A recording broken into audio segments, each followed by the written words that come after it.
Hello, today we're going to talk about Armenian cuisine. My children and my grandchildren are learning about their Armenian heritage. My husband's half Armenian through an Armenian fest that I cook once a year annually in the summer. My husband's grandparents came from Armenia during the genocide in 1913, and along with them they brought the favorite recipes and settled in an Armenian community where people shared ingredients and were able to bring those ingredients into the U.S.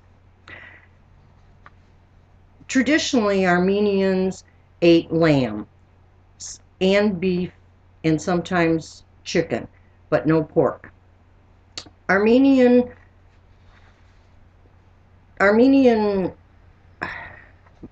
meat, the lamb was normally made into shish kebab, which we all recognize shish kebab, but they use lamb and vegetables. They also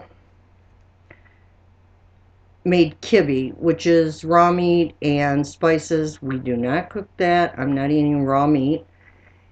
We do make kufta, which is ground lamb meatballs with spices, and dolmas, which are stuffed grape leaves that are stuffed with rice and lamb and spices. Some of the vegetables from Armenia that they use quite often are eggplant, peppers, squash, onions, and normally they grill the vegetables. They also have fruits and grains that they are in the traditional line.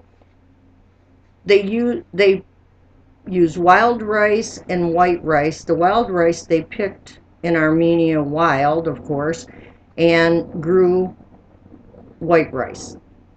And wheat they also grew. The vegetables, some of them they stuffed, such as squash, and baked in the oven. Hummus, we all know what hummus is, mashed chickpeas. But those grains and fruits that they used in their dishes were used to extend the meat because they were a poor country, poor people. The fruits that were native to their land, peaches, figs, pomegranates, apricots, melons, lemons, and olives, are used extensively in their cooking. The Armenians were also known as great vintners. They settled a large community in the San Joaquin Valley in California because it was an ideal place for grape growing and to make their wine. And another thing that they used the grapes for, they soaked walnuts in grape juice, which was probably one of the first high energy snacks. Side dishes that we like are tabbouleh, which is a type of salad.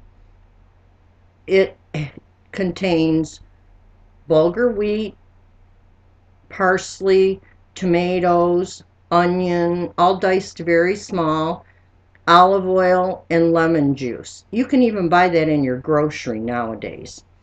I also make spinach pie, which many of you know as a Greek dish, but it is also an Armenian dish. And to go along with the dolmas, which are stuffed grape leaves, I make tzatziki sauce. And that sauce is cucumbers, yogurt, parsley, dill, and grated. The cucumbers are grated. The desserts that are Armenian, which I make, are baklava, which it's called in Armenian, and baklava, most of you will probably know it by, and rice pudding. Yogurt was one of the main ingredients of Armenian cooking, and in order to get it past customs at Ellis Island, a lady came up with a novel idea. She soaked clean handkerchiefs, of course. In the yogurt culture, let them dry, folded them with their linens, and came through customs with no problem.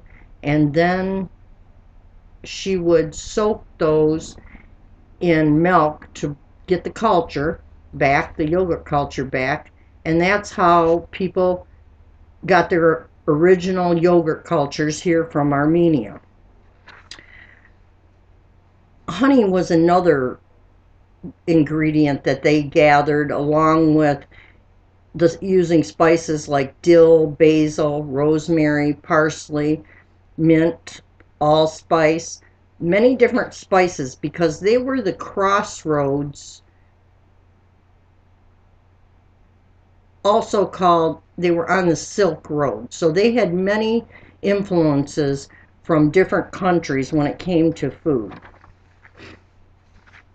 The culture of our ancestors should be preserved. We started this tradition with our family a few years ago after I was given an Armenian cookbook by someone in the family. And that cookbook is called Treasured Armenian Recipes. This is a copy of the cover.